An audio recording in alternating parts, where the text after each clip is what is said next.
Assalamualaikum warahmatullahi wabarakatuh. Izin memperkenalkan diri. Nama saya Muhammad Alfi Faizal Nudaman dengan NIM 2411191075 dari kelas B. Kali ini saya akan menjelaskan hasil pekerjaan saya untuk tugas besar struktur beton tertegang. Dimulai dari bab 3 ini ada kriteria desain. Yang pertama ini kita menentukan untuk perencanaan. Di sini yang pertama ada gambar perencanaan desain. Dapat dilihat di sini ada 3 buah gambar. Yang pertama adalah potongan melintang dan memanjang. Yang kedua ada potongan melintang. Yang ketiga ini ada potongan memanjang. Lanjut, di sini ada data perencanaan yang dimana sudah ditentukan untuk panjang betang ini sebesar 20 meter dan lebar jembatan sebesar 6 meter. Untuk tipe jembatan ada post tension PC 1 girder dan untuk lebar jalan rel sebesar 1067 mm. Yang terakhir ini 5 rencana kereta.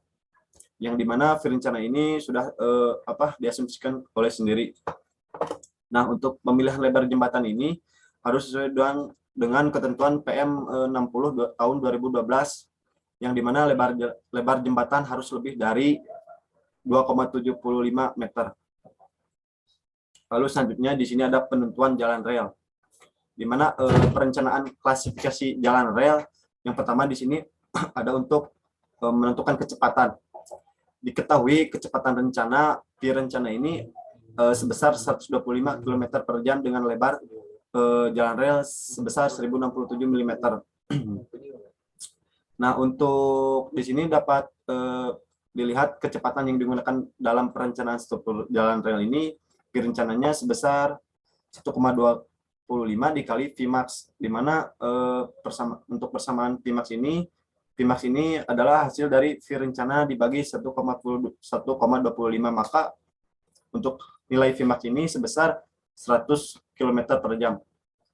Di sini dapat dilihat, di sini ada tabel kelas jalan berdasarkan kecepatan. Nah, diketahui Vmax 100 km per jam ini sehingga diperoleh kelas jalan untuk Vmax 100 km per jam ini terdapat di kelas jalan 3. Nah, berikut hasil rekap dari penentuan tabel 3.2 ini untuk Vmax 100 km per jam. Lalu selanjutnya di sini ada klasifikasi jalan rel. Nah, di mana penentuan klasifikasi jalan rel ini dapat ditentukan dengan menggunakan tabel di bawah ini dengan parameter kelas jalan dan Vmax. Diketahui bahwa kelas jalan 3 dan Vmax yang digunakan adalah 100 km per jam, maka diperoleh klasifikasi jalan rel dengan lebar 1067 mm. Berikut adalah tabel hasil rekap dari penentuan tabel 3.3. Di sini dapat dilihat untuk tabel rekapitulasi klasifikasi jalan rel. Selanjutnya di sini ada penentuan tipe girder. Penentuan tipe girder ini menggunakan katalog Wika beton berdasarkan bentang jembatannya. Di sini dapat dilihat untuk katalog girder menggunakan Wika beton. Nah, berdasarkan tabel di atas digunakan PCH 125 cm dengan jarak antar girder maksimal 1,85 meter. Maka jumlah girder yang dapat digunakan adalah 3 buah PCI H125. Berikut ada dimensi detail PC H125 ini. Dapat dilihat di sini.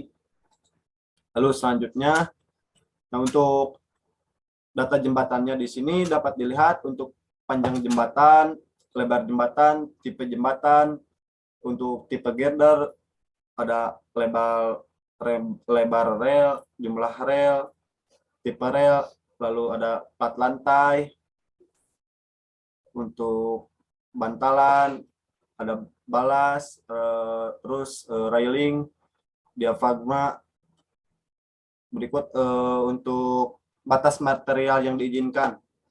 Nah, berikut ini adalah material yang diizinkan dalam perencanaan jembatan ini. Yang pertama ini ada tegangan izin kondisi transfer. Nah, di sini untuk tegangan izin kondisi transfer ini dapat dihitung menggunakan rumus seperti berikut. Nah, yang keduanya di sini ada tegangan izin kondisi akhir. Nah, di sini dapat digunakan rumus seperti berikut. Selanjutnya di sini ada pembebanan. Yang pertama kita ada beban mati. Nah, beban mati terdiri dari berat sendiri atau BS dan beban mati tambahan atau SDL. Berikut adalah perhitungan untuk memperoleh beban mati. Yang pertama di sini ada untuk berat sendiri. Diketahui bahwa los penampang PCH 125 itu mendapatkan nilai A-nya ini sebesar yang sudah ditentukan di sini. Ini adalah rumus untuk berat sendiri. Nah, dengan catatan berat sendiri digunakan untuk memperoleh momen ultimate dan momen maksimum akibat beban mati.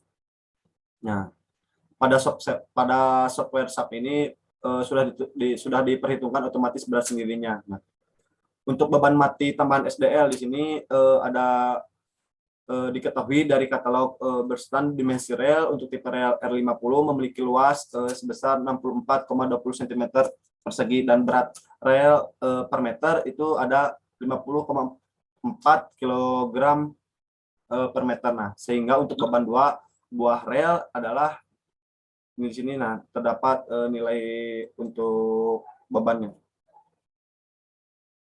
Selanjutnya ada untuk beban bantalan. Nah, di sini terdapat jenis bantalan, terus jarak antar sumbu, ada jumlah bantalan, terus ada panjang bantalan, lebar bantalan, terus tinggi bantalan, volume bantalan, terus berat jenis beton, banyak di sini tuh. Yang pertama ini jenis bantalannya ini beton, terus jarak antar sumbunya ini sebesar 0,6 meter. Untuk jumlah bantalannya ini terdapat 33 buah. Ini untuk menghitung beban bantalan. Terdapat hasil akhirnya ini 4,530 kN per meter. Untuk beban balasnya ini terdapat hasil 20,805 kN per meter.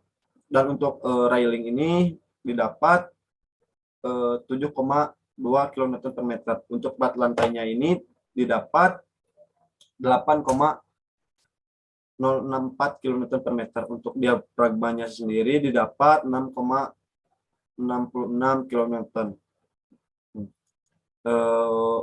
Dari hasil perhitungan di atas didapat tabel hasil rekapitulasi beban mati.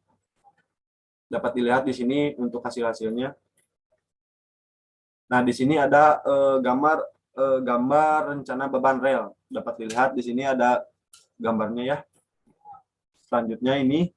Nah, dengan bentang jembatan 20 meter dapat memikul lokomotif dan tender sepanjang 19,20 meter atau konfigurasi paling awal dengan berat total 168 ton atau 8,75 ton per meter. Lalu di sini ada beban kejut. Beban kejut diperoleh dengan mengalihkan faktor I terhadap beban kereta. Nah, di sini terdapat perhitungan yang paling sederhana untuk faktor I adalah dengan menggunakan rumus sebagai berikut. Selanjutnya di sini ada beban horizontal. Yang pertama ini ada beban lateral kereta atau LR.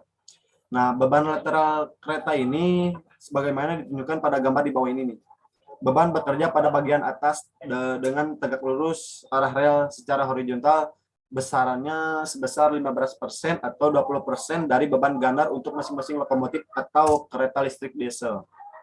Nah, di sini dipilih 15% dari beban gandar sehingga untuk LR-nya ini 15% dikali beban gandar lokomotif. Jadi 15% dikali 12. Lalu terdapat hasilnya. Selanjutnya di sini ada beban pengereman dan traksi. Di sini terdapat beban pengereman dan traksi masing-masing adalah 25% dari beban kereta bekerja pada pusat gaya berat kereta ke arah rel secara longitudinal. Di sini terdapat hasil sebesar 3 ton. Lalu selanjutnya di sini yang ketiganya ada beban rel panjang longitudinal. Di sini terdapat hasilnya. Selanjutnya di sini ada beban angin. Nah, beban angin bekerja tegak lurus secara horizontal. Tipikal nilainya adalah yang pertama ini ada kilonewton per meter persegi. Nah, pada areal proyeksi vertikal jembatan tanpa kereta di atasnya, namun demikian 2,0 km persegi ini pada areal proyeksi rangka batang pada arah di datangnya angin tidak termasuk areal sistem lantai. Di sini ada yang keduanya 1,5 km persegi pada areal kereta dan jembatan dengan kereta di atasnya. Nah, berikut. Nah, yang barusan adalah untuk beban angin. Lalu masuk bab 4 ada analisis dan pemodelan. Yang pertama ini ada perhitungan gaya prategang awal. Nah, untuk perhitungan gaya prategang awal ini yang pertama ada penentuan titik berat penampang ditinjau dari serat terbawah. Nah, berikut adalah perhitungan properties penampang PCIH 125. Nah, ini gambar untuk penampangnya ya. Yang pertama di sini ada untuk menghitung luas penampang. Untuk nilai A1 ini didapat nilai seperti berikut. Dan ini untuk nilai A2 didapat hasil sebagai berikut dengan menggunakan rumus tersebut. Ini untuk nilai A3. Ini untuk nilai A4. Ini untuk nilai A5-nya, ini untuk nilai A6, ini nilai untuk A7, dan ini untuk nilai keseluruhannya. Nah, lalu di sini ada menghitung titik pusat gravitasi. Dapat dilihat hasil-hasilnya. Yang pertama di sini ada hasil untuk nilai C1, di sini ada hasil untuk nilai Y2, di sini terdapat nilai hasil untuk Y3, ada hasil untuk Y4, hasil Y5 dan seterusnya. Di sini ada untuk menghitung AY, dapat dilihat sebagai berikut. Lanjut, untuk di sini ada untuk menghitung momen inersia. Dapat dilihat hasil-hasil ini menggunakan rumus yang digunakan dapat mendapatkan hasil sebagai berikut.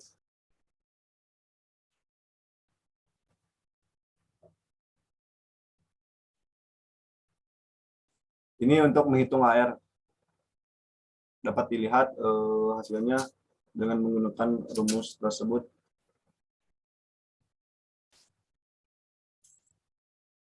Nah, selanjutnya di sini ada menghitung modulus penampang dan nilai A. Di sini yang pertama ada modulus penampang dengan menggunakan rumus ZT sama dengan I per YT. Nah, didapatkan hasil sebagai berikut. Untuk nilai A-nya ini menggunakan rumus A dibagi ZT. Selanjutnya di sini ada untuk menghitung nilai eksentrisitas maksimum. Nah, direncanakan tenon yang paling bawah atau ZO ini berada 100 mm dari serat bawah, sehingga nilai E max ini adalah sebagai berikut. Nah, E max ini rumusnya YB dibagi ZO. Nah, hasilnya ini ada 319,317 mm. Nah, ini terdapat gambar titik berat dan IMAX penampang PCI H25. Selanjutnya, di sini ada momen maksimum di tengah bentang. Yang pertama ini ada momen maksimum akibat beban mati. Nah, untuk menghitung beban mati ini ada berat sendiri atau BS. Didapat hasil sebagai berikut. Untuk beban mati tambahan atau SDL, didapat hasil sebagai berikut dengan menggunakan rumus tersebut. Untuk momen maksimum akibat beban hidup ini lokomotif didapatkan hasil sebagai berikut.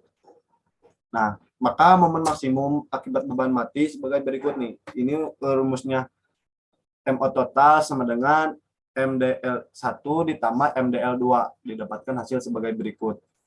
Yang ketiga ini ada momen total atau kombinasi, di mana rumusnya ini M totalnya ini sama dengan M total sama dengan dalam kurung ini 1,2 dikali MO ditambah 1,6 mLL. Lalu didapatkan hasil sebagai berikut. Selanjutnya ini ada batas tegangan untuk kondisi inisial. Dapat diketahui ini untuk hasil-hasilnya. Nah, ini untuk perhitungan dengan rumus tersebut didapatkan hasil sebagai berikut. Nah, lalu selanjutnya di sini ada batas tegangan untuk kondisi efektif. Dapat dilihat ini sudah ada hasilnya. Lalu di sini ada pengecekan penampang. Nah, untuk nilai pengecekan penampang ini digunakan rumus dengan ZB min. Nah, dengan dimana nilai ZB ini harus lebih besar dari ZB min. Dengan hasil ZB lebih besar dari ZB min ini, maka nilai itu memenuhi. Lalu selanjutnya di sini ada persamaan Bucknell. Di sini, dimana di sini terdapat 5 persamaan. Nah, setelah menghitung 5 persamaan ini, setelah mendapatkan persamaan yang sederhana dari kelima persamaan, lalu dicoba memasukkan nilai E dari 0 sampai dengan 3000. Nah, sehingga dapat dibuat diagram Bucknell. Nah, berikut adalah rekapitulasi input nilai E ke dalam 5 persamaan yang tadi sudah dilihat. Lanjut. Ini untuk gambar diagram Bucknell-nya.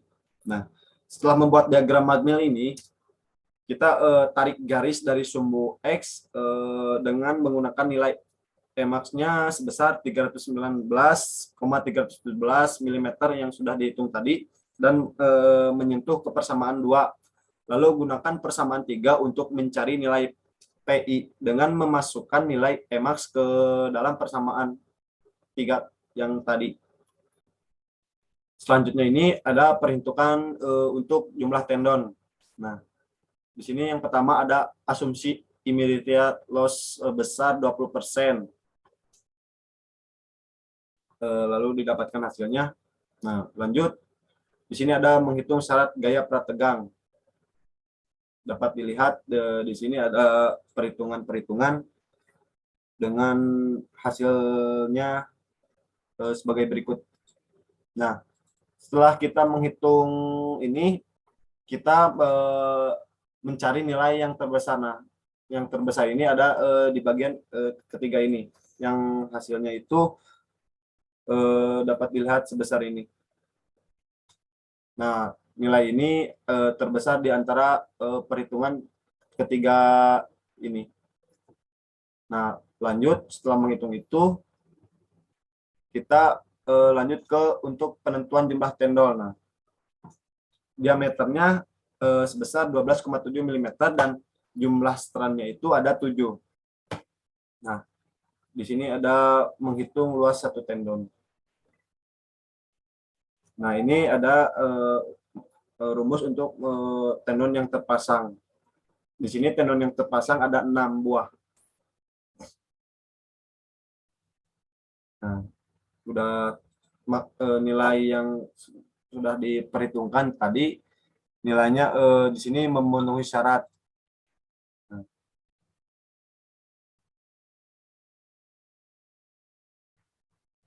lanjut. Di sini ada menghitung kehilangan tegangan. Di sini ada menghitung sistem pasca tarik. Di sini sudah diketahui nilai-nilainya. Lalu di sini lanjut untuk menghitung nilai N, didapat sebesar ini. Nah, ini itu dibulatkan menjadi 6. Nah, di sini kan nilainya 5,883. Nah, dibulatkan menjadi 6. Nah, di sini ada menghitung ES. Nah, di sini ada rumus untuk satu tendon ditarik, didapatkan hasil sebagai berikut. Di sini ada rumus perhitungan 2 tendon ditarik, didapatkan hasil sebagai berikut. Di sini ada tendon ditarik, didapatkan hasil sebagai berikut, dan seterusnya. Di sini itu ada menghitung persen ES pasca tarik nih. Terdapat rata-ratanya itu sebesar 77,266 megapascal. didapatkan hasil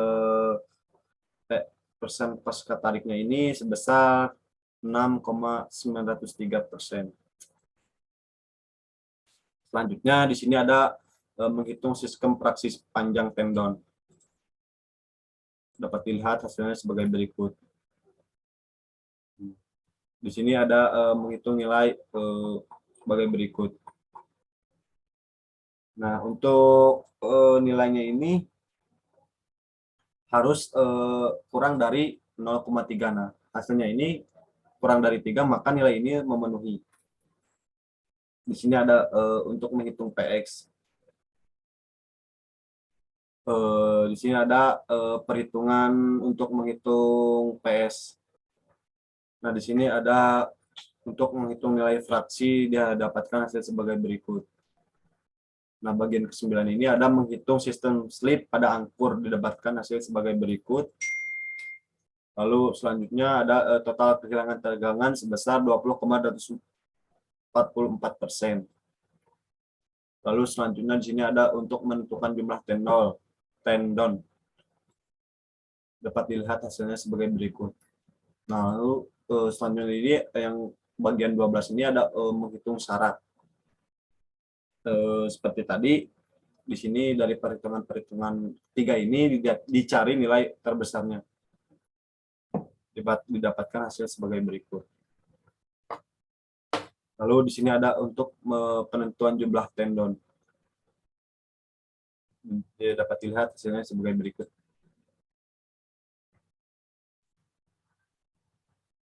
Selanjutnya ini ada untuk menghitung momen nominal. Dapat dilihat di sini sudah diketahui nilai-nilainya dan mendapatkan hasil sebagai berikut.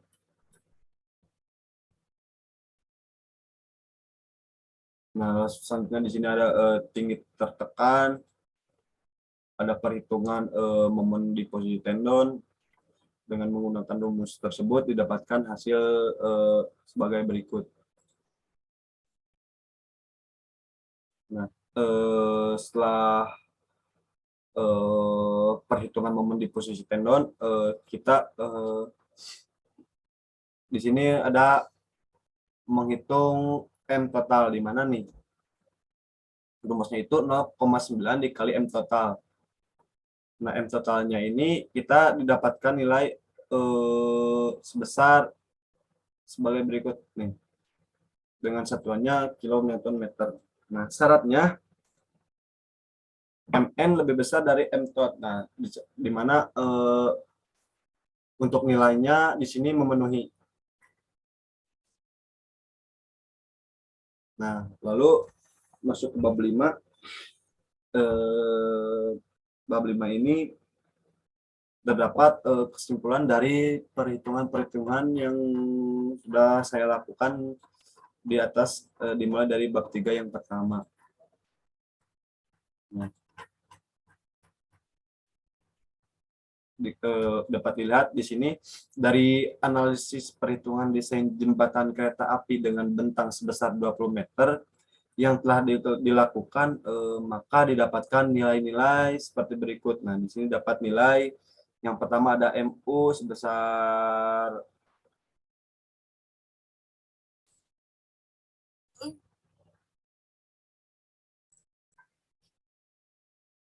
mohon maaf, barusan ada sedikit gangguan. Kendalanya wifi-nya itu hilang.